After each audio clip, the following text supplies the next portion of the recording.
So magandang araw kabola, sa video nito pag-uusapan po natin.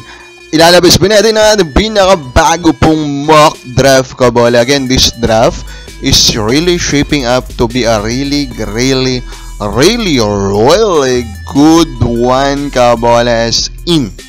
So sa mga hindi pa nakasubscribe, baka pindot naman po yung subscription button. Of course, start natin no sa isa po sa kumbaga panibagong post ni Boss No Padua regarding nga po dito kay Renz Abando. Mukhang may bagong team kabola, magkaroon ng bagong team si Renz Abando at dito po sa South Korea. And I think if that happens, na talagang mapapirma po siya ulit sa South Korea kabola, ay yung likelihood po na sasali siya sa PBA draft talagang liliit din naman kabola, di ba? Kasi tapos na po yung South Korea League kabola, yung KBL. Pag napapirma siya, it means for the next season maglalaro siya doon kabola. Pero again, hindi pa po siya pumipirma ng official kabola, yung likelihood na sumali po siya sa PBA draft will still be there kabola. And I still believe that Renz should really consider going to the PBA kabola, no?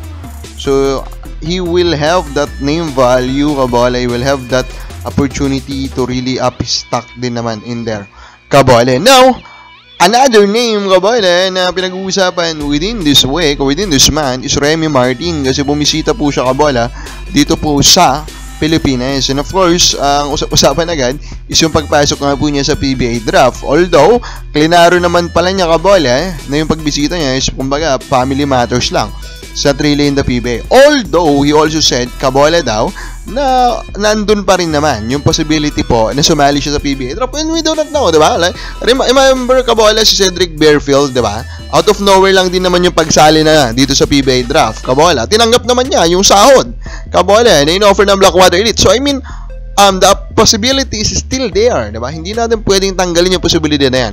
And just remember, no, kung si Bearfield kabola, ganito na po kaganda yung pinapakita niya dito sa PBA. Remember that Martin has a much better credential kabola than ito kay Cedric Bearfield. Martin is really good in the USNCAA kabola, diba? Unfortunately, undrafted pa rin po siya sa NBA, pero still, this guy can really play. This guy is a legit point guard. Pwede pagpasok nito, ito na agad yung number 1 point guard sa liga kabola. Ganun po siya kagaling.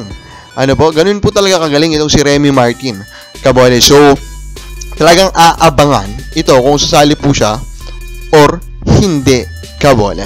Now, sulipan nga natin yung bottom the standings ngayon dito po sa ongoing po na Philippine Cup. Unfortunately for Phoenix, no, nagtatalo na ulit yung Terra Firma, so mukhang wala talaga silang chance ata na may steal yung number 1 pick from Terra Firma kabola. While Northport nagtatalo na din, mukhang gusto pa rin nilang umabol sa top 5. Pero overall, currently sa structure po ng draft natin is very interesting, and we hope it will remain to be interesting going to the draft kabola. So ito na yung din pong mock draft. Ang ginamit po na yun natin currently na draft order is yung after yung first 2 conference pa rin. So as you can see, we are really expecting a very loaded draft kabola.